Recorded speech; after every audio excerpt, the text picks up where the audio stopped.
اليوم قاعد نسوي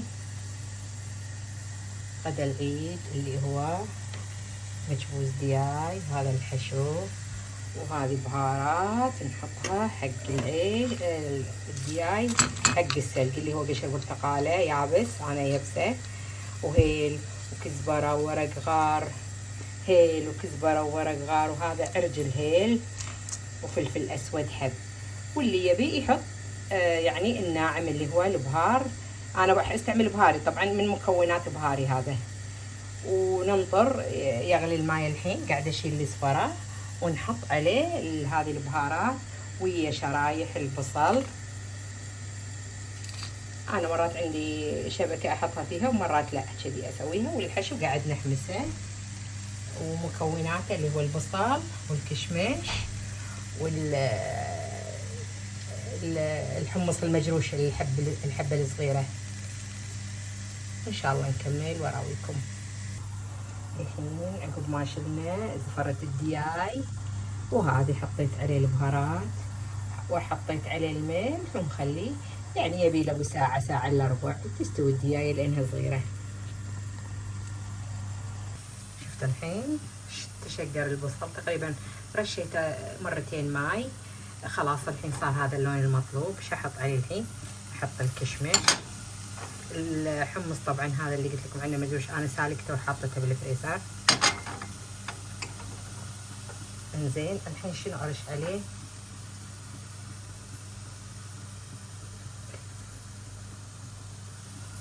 ارش عليه لومي اسود ناعم، يعني رشه خفيفه تقريبا 3/4 ملعقه الكوب. وارش عليه بهاري المخلوط. شوف كم رشه، هم تقريبا ملعقه كوب، لا تكثرون. وانا بعد اضافه من عندي حلوه ارش عليه شويه هيل، يعني نتفه خلينا نقول ملعقه شاي. واخليه الحين يشرب شويه الماي ماله. بعد في ماي اخر بخه واخلطه لما يشرب زين. وبعدين احط عليه ملعقه شويه زياده عن ملعقه الكوب سمن، سواء زبده او سمن الغنم، يصير اروع حشو.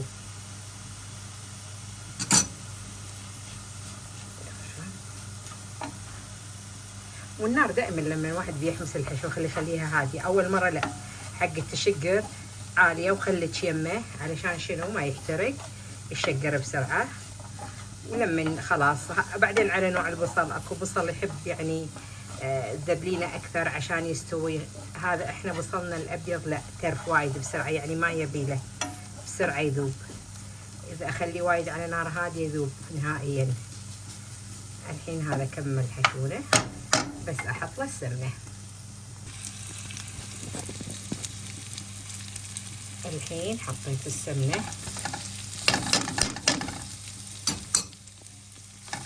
طبعا السمنه مع الحشو هذه سمنه مالت سوريا، بس كلش لذيذه وناطعه مع الحشو، وريحتها كلش خنينه، لا فيها زنخه ولا فيها شيء ابد. هذا الحشو تذوب على راحتها السمنه. والحمد لله على النعمه والعافيه علينا وعلى عيونكم بالعافيه. طبعا الملح انا راشته على البصل بالبدايه علشان يذبل وينزل مايه. الحين ابى اسوي لكم الدقوس، اللي هذه الطريقه ما يختلف عليها اثنين. اول شيء حطيت الدهن،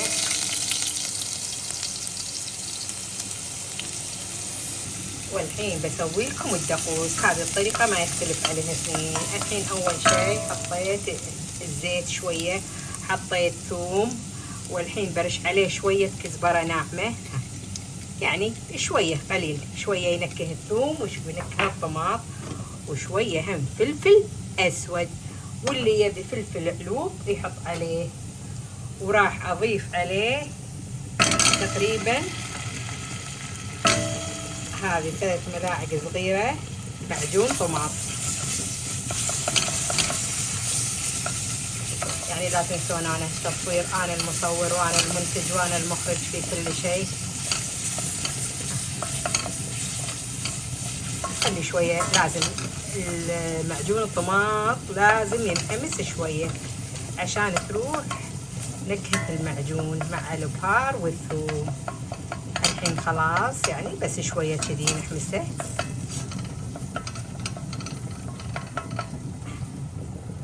والحين شو نسوي؟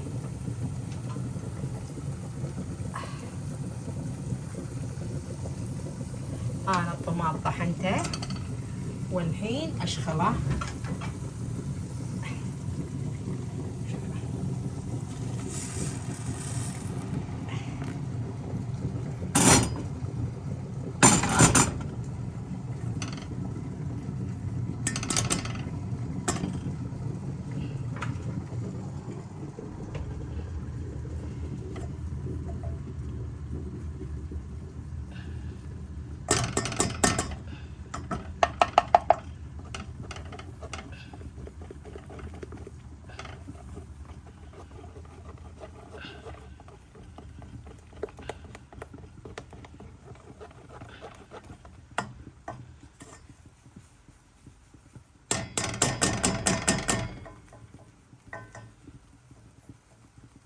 ونخليه يغلي شوية على نار هادية.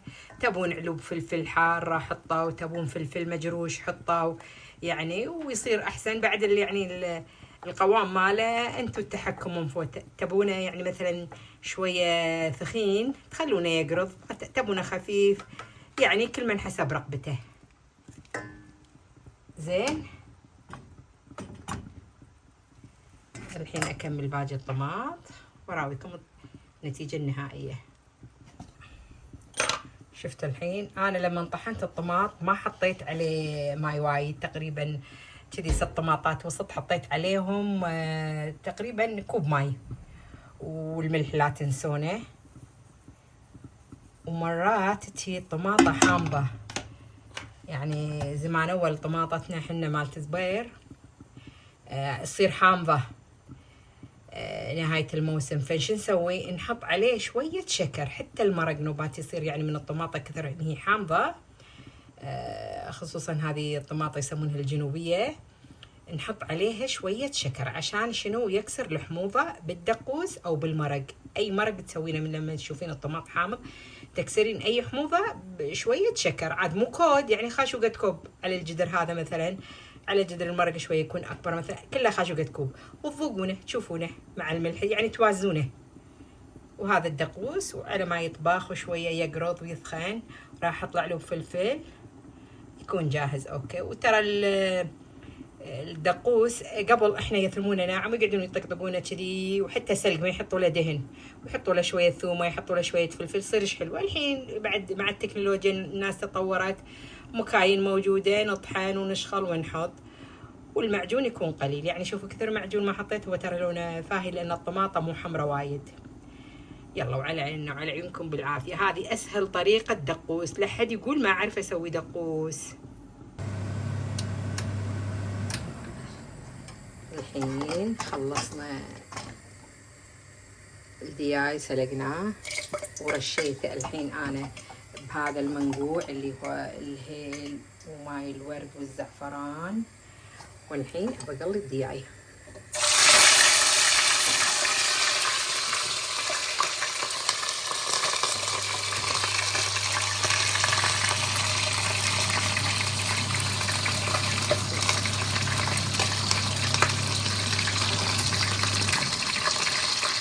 وإذا قليت الدياي خلصته حطوه على الحشو علشان يتنكه من طعم الحشو والسمن.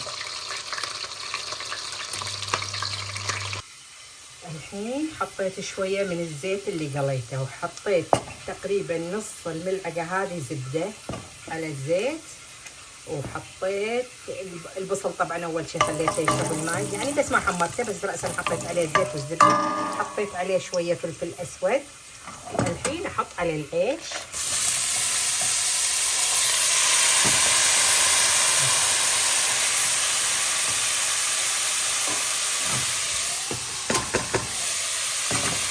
زين ورا ما احط العيش الحين اصب عليه المرق مال الدياي وخليه يتسكر. واخر شيء لما يشرب احط عليه باقي الخلطه هذه مالت الهيل والماي والورد والزعفران، ارشه على الوجه، بعدين اقلب العيش واكسر مشاب عشان يصير فيه حبه فيها لون.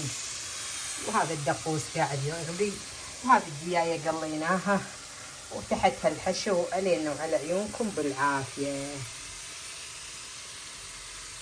حطينا المروق مال الدياي على العيش، شوف شلون الماي تقريبا يعني سنتي 2 سنتي خلينا نقول حسب العيش. هذا العيش احنا البسمتي شويه يشرب ماي وايد يبيله، زين حسب العيش. يعني انتوا اول مره حطوا قليل وشوفوا حبه العيش عشان اذا زدتوه خلاص تعرفون قياسكم، لا تحطون الماي كله وبعدين يصير لين وما تقدرون تسيطرون عليه. دقوسنا تقريبا هم خلاص، حطيت له على الفلفل. يعني شوفوا القوام ماله، انا بي بعد شويه اكثر يصك، واساسا هو بعد حتى لما يبرد راح يعني قوامه يصير اثخن من كذي، بس انا هم بعد ابي شويه يطبخ عشان يصير شويه يعني في ثخن. الحين صاير كأنه مرقه، بعد ابي يطبخ.